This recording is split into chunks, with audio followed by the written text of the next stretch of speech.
Culture chic, influence pop, courant choc. Bienvenue dans Version Française, votre magazine aux couleurs 100% bleu, blanc, rouge.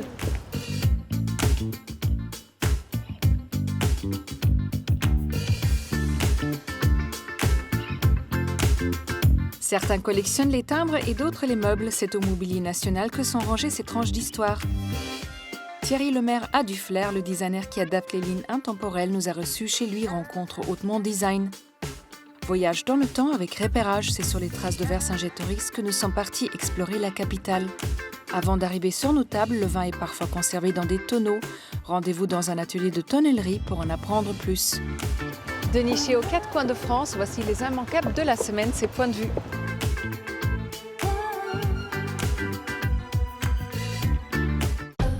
L'association La Soufflerie a une idée gonflée, celle de rassembler des créations de maîtres verriers conçues pour la vie quotidienne. De l'art de la table à la décoration, la matière translucide s'invite dans nos logis. Alors certes, ils ajoutent du style à vos intérieurs, mais s'efforcent surtout de conserver et promouvoir cet artisanat. Les hypothèses sur l'histoire du pompon vont bon train. D'abord perché au sommet du crâne des marins, il s'appelait à l'époque houppette. Et non, ce n'est pas le chat de Karl Lagerfeld, bien qu'il ait lui aussi fait son apparition sur les podiums. En version classique ou alors en total look, le pompon est visiblement devenu bien plus qu'un détail réservé aux matelots. Qu'elles vous rappellent vos vacances au Touquet ou alors vos tables de fête, les huîtres ont un goût d'exception.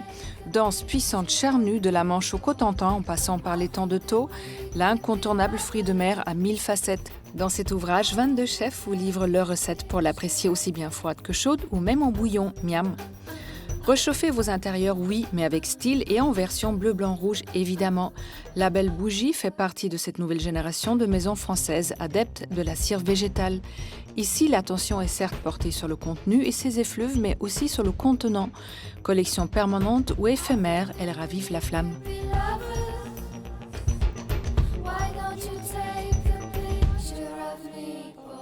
Traversée temporelle au cœur du Mobilier National de Paris où des meubles historiques sont entreposés et bichonnés, c'est en coulisses.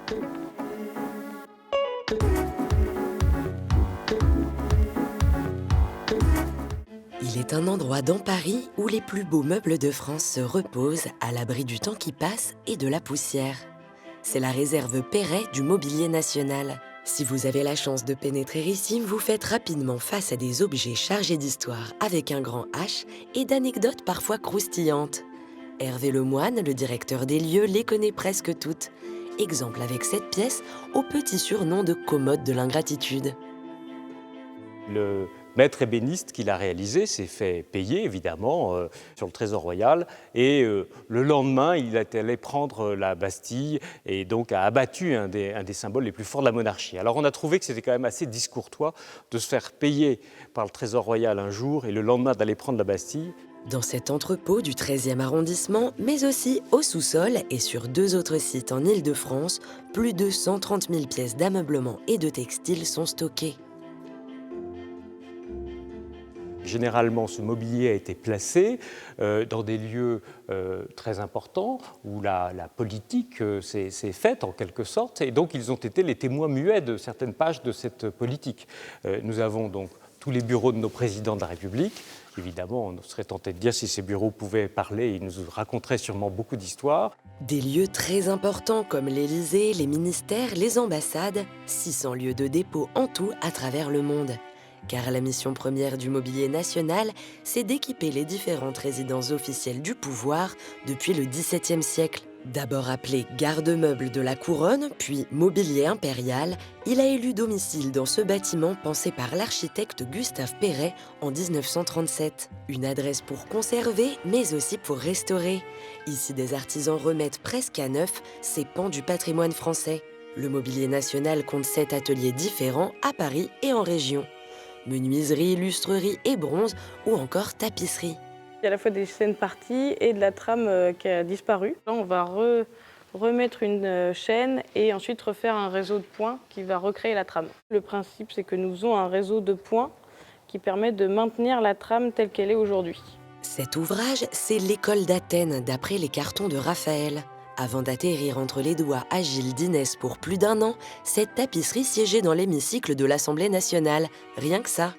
Mais pour les artisans de cet atelier, c'est un peu la routine, sans prétention ni pression. Comme on travaille dessus vraiment énormément, on oublie presque que c'est des œuvres aussi exceptionnelles sur l'instant. C'est une fois qu'elles sont finies et qu'on les voit accrochées que là on se rend compte que oui, c'est vrai que c'était une très belle pièce du XVIIe, mais sur l'instant on fait un peu fi de la chose et ça va. Mais n'allez pas croire que le patrimoine français s'écrit seulement à l'imparfait. Il reste entre ces murs un endroit bien particulier qui regarde vers l'avenir. Et là, nous allons arriver à l'atelier de recherche et de création du mobilier national, qui est notre atelier de prototypage pour le mobilier contemporain. Un atelier créé sous l'impulsion d'André Malraux en 1964. C'est vraiment, pour nous, poursuivre notre vocation d'être véritablement l'aiguillon et le support à la création française, notamment en termes de design et de mobilier. Des sièges signés Pierre Paulin, un cabinet de travail de Serge Manzon, le fauteuil de Jack Lang par Dubuisson. En 55 ans, plus de 600 prototypes d'une centaine de designers sont nés ici. En ce moment, c'est un ensemble de bureaux d'Éric Gisard qui prend forme. On constitue le patrimoine du futur. C'est qu'aujourd'hui, comme je vous disais, on choisit des designers qu'on trouve intéressants, qu'on fait rentrer dans les collections actuelles et on parie un peu sur le futur en se disant que peut-être dans 50 ans, 100 ans, ce sera des pièces vraiment majeures du XXIe siècle, début du XXIe siècle. Avec des ateliers autour du bois, du métal et des matériaux composites, les tendances actuelles flirtent avec les matières et techniques innovantes. Aucun doute, ce lieu est chargé d'histoire, qu'elle soit déjà écrite ou non.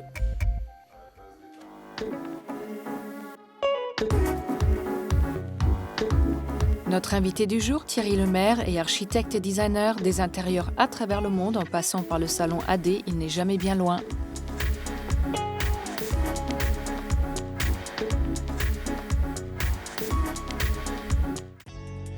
On dit que les cordonniers sont les plus mal chaussés, mais pour les décorateurs, c'est une toute autre histoire. Notamment pour Thierry Lemaire, qui habille et sublime les intérieurs depuis une vingtaine d'années.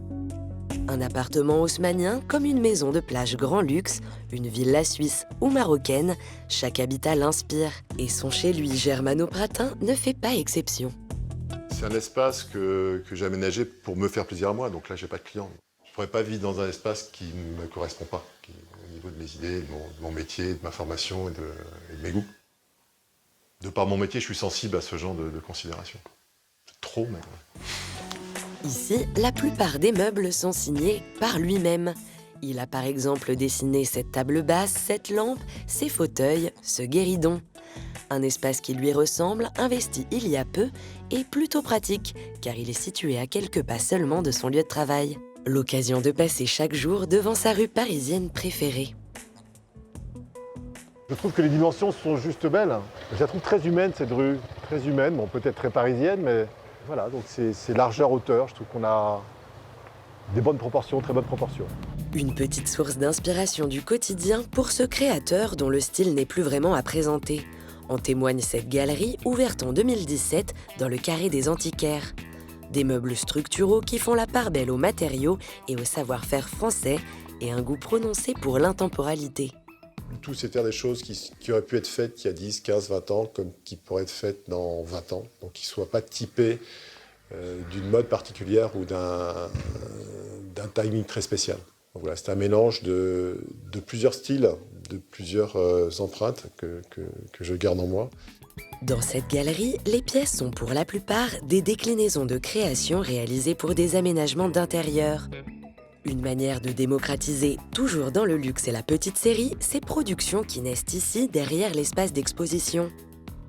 On est en train de travailler sur un projet à Beyrouth, sur des plans d'un architecte.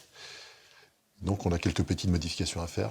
Pas beaucoup de modifications, parce que généralement on respecte le travail des gens qui ont travaillé avant nous. On a des poutres au plafond qui vont ressortir sur la façade, ce qu'a demandé l'architecte. On voulait peut-être les affiner un petit peu, faire les choses d'une manière très légèrement différente, pour plus jouer avec nos matériaux. Les matériaux, parlons-en. Dans ce bureau, Thierry dispose d'une partie de sa matériothèque, Une sélection de bois, métaux, minéraux qu'il utilise le plus ces temps-ci et une bonne illustration de sa manière de travailler. Un répertoire d'artisans avec lesquels il crée en étroite collaboration des univers pour répondre à toutes les envies de ses clients. Déjà, on a des ambiances de matériaux qu'on va proposer très rapidement aux clients. Si c'est dans une montagne, si c'est au bord de la mer, si c'est à Paris ou à l'étranger, on lui propose un panel de matériaux, bois, tissu, cuir, matériaux, marbre, pour avancer un petit peu plus précisément sur sa demande et sur ce que nous, on lui propose. Voilà, donc ça part un petit peu de ça, on l'écoute et puis après on lui propose quelque chose de plus précis. Ici, Thierry ne travaille pas seul, mais avec 3 collaboratrices pour gérer de front projets de décoration et création de mobilier. Et les meubles sont quoi alors? C'est une chaîne massif ou un plaquage finalement? Et avec définition. Marie Nolanier est l'une d'elles. Designer et décoratrice d'intérieur, ce n'est pas pour rien qu'elle a rejoint l'équipe. On va dessiner des plaintes, on va dessiner des moulures. En fait, on est vraiment très libre créativement parlant. Donc c'est vraiment pousser notre métier à la pointe du détail et c'est ça qui est vraiment intéressant ici. Côté liberté créative, Thierry a depuis quelque temps un terrain de jeu plutôt prestigieux. Le salon AD Intérieur qui sélectionne chaque année une dizaine des meilleurs décorateurs pour mettre en scène une pièce à vivre à l'aide de leur création, sur mesure bien sûr. Un exercice de style unique et une vitrine non négligeable dans ce milieu. Ça nous permet de nous exprimer sans avoir vraiment de clients. C'est-à-dire qu'on est libre de faire, avec un tout petit contrôle mais très léger, de faire ce qu'on a envie de montrer, de faire ce qu'on a envie de faire. Donc c'est à la fois un exercice de collaboration et de travail très personnel et très intense. Là, c'est quelque chose d'assez parfait comme événement. C'est-à-dire qu'il n'y a pas d'autres événements comme ça dans le monde. Ça n'existe pas de ce niveau-là. Dans cet écrin se reflète le style de ce décorateur, entre architecture et design, et hors du temps.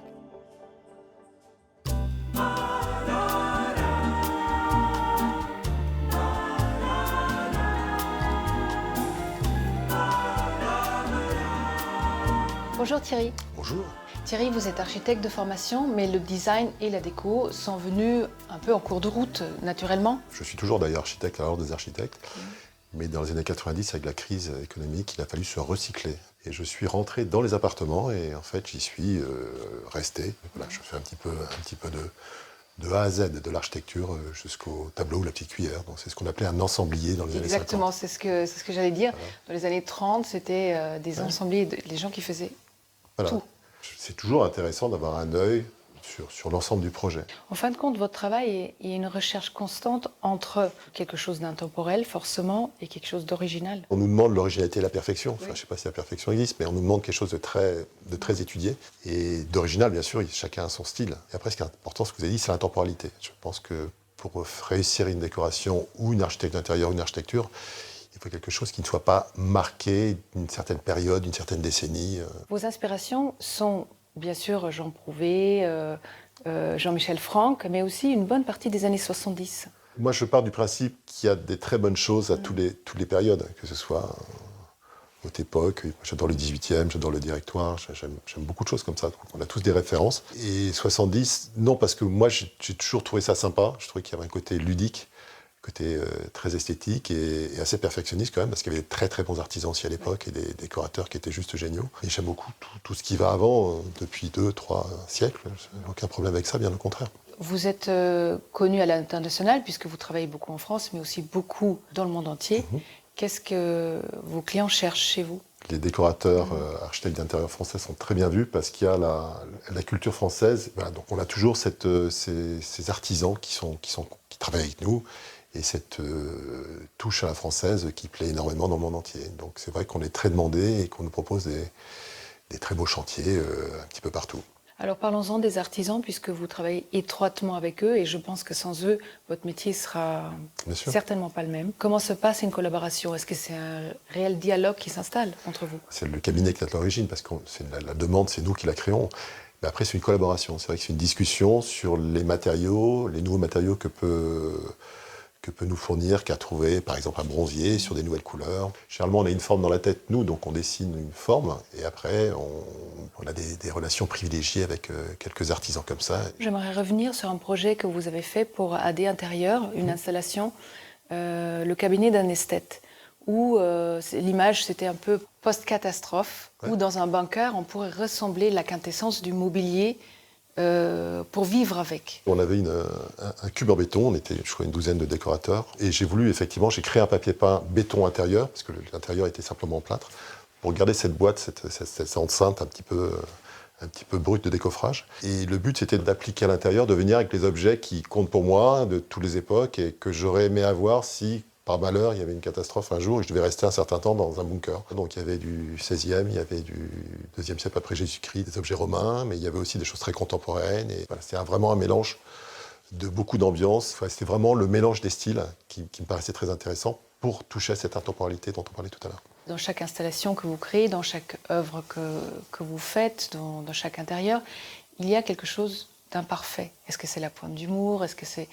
Il faut toujours quelque chose d'imparfait pour voir ce qui est parfait à côté. Ben, j'aime bien le décalage. Si tout est quadrillé, je trouve ça un petit peu... pas ennuyeux, c'est pas le mot, mais moi j'aime bien la petite pointe d'humour, justement, avec le décalage, mais le décalage qui paraît logique à la fin. On ne se dit pas, tiens, pourquoi ça c'est là, ça ne va pas avec le reste. Juste ce petit décalage fait que l'ensemble est peut-être un petit peu plus original et me ressemble plus. Vous vous considérez comme un artiste ou un artisan? Bon, je n'ai pas la prétention d'être un artiste. Non, plutôt un artisan, je pense, oui. Je pense que je suis créateur. Artiste, je ne sais pas, artiste c'est un petit peu prétentieux, mais créateur, oui, sûrement. Merci Thierry. Mais je vous en prie.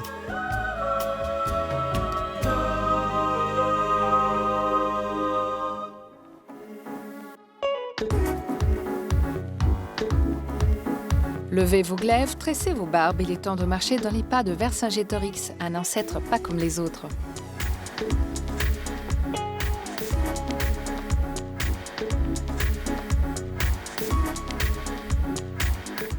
Repérage, c'est votre rubrique dénicheuse de bons plans parisiens. Cette semaine encore, on a marché, couru, rampé, arpenté, cheminé et exploré l'ancienne Lutèce sur les traces du grand chef gaulois, Vercingétorix. Célèbre pour avoir donné beaucoup de fil à retordre à l'envahisseur romain, c'est finalement Jules César qui a eu le dernier mot. Et ça, c'est un peu dur à encaisser. Si le vaillant guerrier était encore en vie, aucun doute qu'il nous suivrait pour oublier sa défaite dans cette taverne du vieux Paris. Créé il y a 50 ans dans les vestiges d'un pont-levis du XVe siècle, cet ancien club de poésie conviait tous ménestrels, troubadours et autres conteurs d'histoire désireux de faire revivre l'esprit de nos ancêtres. Longue tablée de victuailles, chansons de gestes et vins au tonneau, la tradition du festin gaulois s'est perpétuée depuis et ce n'est pas pour nous déplaire. En attendant les grillades de bon gibier, que dites-vous d'aller tester notre force de guerrier dans la vieille cave? Attention derrière, le lancer de hache ne pardonne pas. Bon, si vous n'êtes pas tout à fait la réincarnation de Vercingétorix, mais que vous avez les doigts délicats, passez plutôt à l'atelier de poterie. On n'oublie pas de se laver les mains avant de passer à table et de célébrer la mémoire du grand chef gaulois. Mais au fait, comment sait-on à quoi ressemblait Vercingétorix? Pour le savoir, il faut se rendre au musée de la Monnaie, où les représentations du guerrier, à partir de pièces antiques, ont longtemps fait débat entre les chercheurs. Il y a deux écoles en fait. Dans les années 1950-60, les chercheurs pensaient en fait que l'effigie qui était représentée sur cette monnaie Arverne n'était qu'une représentation du dieu Apollon. Et il y a une version, je dirais, plus récente aujourd'hui, qui aurait plutôt tendance à dire que sur cette pièce, en fait, eh bien, c'est véritablement le portrait de Vercingétorix, représenté donc avec une chevelure courte, légèrement bouclée, et donc il est fort probable que la mode gauloise à l'époque a été influencée par cette mode hellénistique. Pas vraiment convaincu par le grand chef des Gaulois en bouclette, nous aussi on pencherait plutôt pour la version moustachue, comme sur cette autre médaille de la Monnaie de Paris. Réalisé pour la région Côte d'Or, où se situent les vestiges d'Alésia, le portrait est une copie de la célèbre statue de Vercingétorix, érigée à la demande de Napoléon III et façonnée par le sculpteur Aimé Millet. À l'époque, on se faisait en effet une toute autre idée du personnage. Aimé Millet a représenté dans l'idéologie de l'époque, si vous voulez, Vercingétorix, un petit peu à la mode, je dirais, d'un romantique en fait, d'un guerrier avec une chevelure abondante, plutôt échevelée, de grandes moustaches, et puis elle tenant son glaive. Donc voilà, c'est une représentation assez typique de la deuxième moitié du XIXe siècle. Pour apercevoir encore la longue moustache du grand chef, on termine notre balade rue Dante chez le collectionneur Éric Loiseau, véritable passionné de bande dessinée vintage. Parmi tous ces trésors d'enfance, il n'est en effet pas rare de croiser le célèbre Gaulois au détour de quelques bulles. Vercingétorix, c'est une part entière de l'histoire française, donc il se retrouve au travers de certaines séries, de certains albums. Alors on y fait notamment allusion dans le dernier album d'Astérix, où on cite jamais le nom qui est un peu maudit. On le retrouve également aux côtés d'Alix, le mercenaire gallo-romain imaginé par Jacques Martin. Alix, c'est le grand personnage de l'Antiquité au travers la BD. Dans un album, il rencontre Vercingétorix et s'ensuit toute une série d'aventures. Et si vous êtes du genre à avoir tout oublié des batailles d'Alésia ou de Gergovie, pas de panique, Éric Loiseau sait comment vous faire réaliser vos cours d'histoire avec un brin de nostalgie. Ah oui, l'histoire de France, c'est une part de la jeunesse des gens qui sont quinquagénaires comme moi, puisque c'était des albums qu'on recevait chez notre libraire de manière mensuelle et qui retraçaient toute l'histoire de France en bande dessinée. Et le tome 1 est consacré justement à Vercingétorix et César. Et c'est effectivement la petite Madeleine de Proust de tous ceux qui ont connu cette série-là. Notre épopée guerrière est terminée, on vous laisse buller tranquille et rêver, qui sait, à des lendemains victorieux.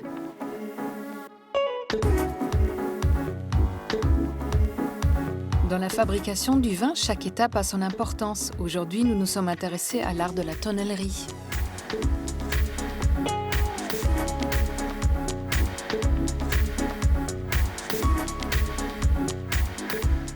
Vous êtes-vous déjà demandé comment était conservé le vin qu'il y a dans votre verre ? Avant d'être mis en bouteille, le vin est stocké dans des barriques.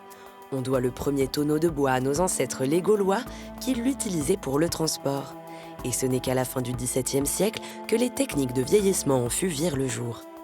Petit à petit remplacé par l'acier inoxydable, aujourd'hui seulement 2% de la production, soit la crème de la crème, est conservée dans des fûts en bois. Et la fabrication de tonneaux est possible grâce à des tonneliers. Un métier aujourd'hui rare, mais d'irréductible, continue à faire perdurer cet artisanat d'art. Et parmi eux, la maison Nadalier, qui a élu domicile à Ludon-Médoc, un petit village situé à quelques kilomètres de Bordeaux, sur la route des châteaux. Créé par son grand-père et sa grand-mère en 1902, Stéphane Nadalier a repris le flambeau avec ses frères et sœurs. Mon grand-père a déménagé à Bordeaux, au Chartron. Il est allé rejoindre directement les négociants, au plus près du vin. Il a rencontré ma grand-mère qui travaillait ici au château Cantemerle en tant que comptable. Et ils ont créé ce qui est devenu la tonnellerie Nadalier. Allons voir ça de plus près avec Jean-Paul, le chef d'atelier qui a débuté avec Stéphane il y a 30 ans. Tout commence par un tronc de chêne coupé en épaisses lames appelé mérin, qu'il faut ensuite laisser sécher plusieurs années à l'extérieur. Mais pourquoi ? Par rapport au fait que ça va apporter certains éléments organoleptiques au vin. Et le fait de maturer les mérins à l'extérieur leur permet de perdre les tanins agressifs déjà au départ et surtout de se bonifier dans le temps. Une fois les mérins séchés, le travail peut commencer. Attention aux oreilles, c'est un peu bruyant. Cette machine qui, dès le départ, va les écourter, c'est-à-dire les mettre à la longueur du type de fût que l'on fait, puis va les doler de façon à commencer à préparer l'arrondi extérieur. Et une dernière étape qui va évider la douelle, c'est-à-dire qu'on va creuser l'intérieur en arrondi, de façon à commencer à assouplir le bois pour la partie cintrage du bois et chauffe du bois. Chaque douelle est ensuite sélectionnée et assemblée de façon à former une barrique. Une fois la barrique cintrée, vient la partie la plus importante, celle de la chauffe. On va d'abord commencer par chauffer la barrique avec un brasero avec du bois, humidifier le bois de façon à l'assouplir pour pouvoir arriver à lui donner cette forme particulière du tonneau. Mais ce n'est pas tout. Grâce à une seconde chauffe, les tonneliers, un peu magiciens, peuvent donner des arômes et des goûts particuliers à chaque barrique. C'est la partie recette de cuisine. Ces recettes permettent, par plus ou moins de température, plus ou moins de longueur, apport ou non d'humidification, de changer les arômes organoleptiques du bois. Il est donc possible de donner des arômes de café ou de vanille au fût qui viendront se marier au goût du vin. Une fois la barrique prête, il faut fabriquer le couvercle pour les refermer. Vient alors le test d'étanchéité. De l'eau chaude et du gaz sont insérés dans les barriques afin de vérifier si elles fuient. Il faut savoir qu'à chaque étape, le moindre défaut est scruté. Aspérité du bois, d'où elle abîmée ou bombée, tout est vérifié. La matière reste toujours vivante, même si on a abattu un arbre. Le bois continue toujours à s'adapter au milieu où il se trouve. Car quand on travaille pour l'excellence, on ne peut pas se permettre d'avoir des tonneaux qui laisseraient s'échapper de grands crus bordelais. Un savoir-faire qui allie la technologie des machines et la dextérité de la main de l'homme depuis bientôt 120 ans et qui a encore de belles cuvées devant elle.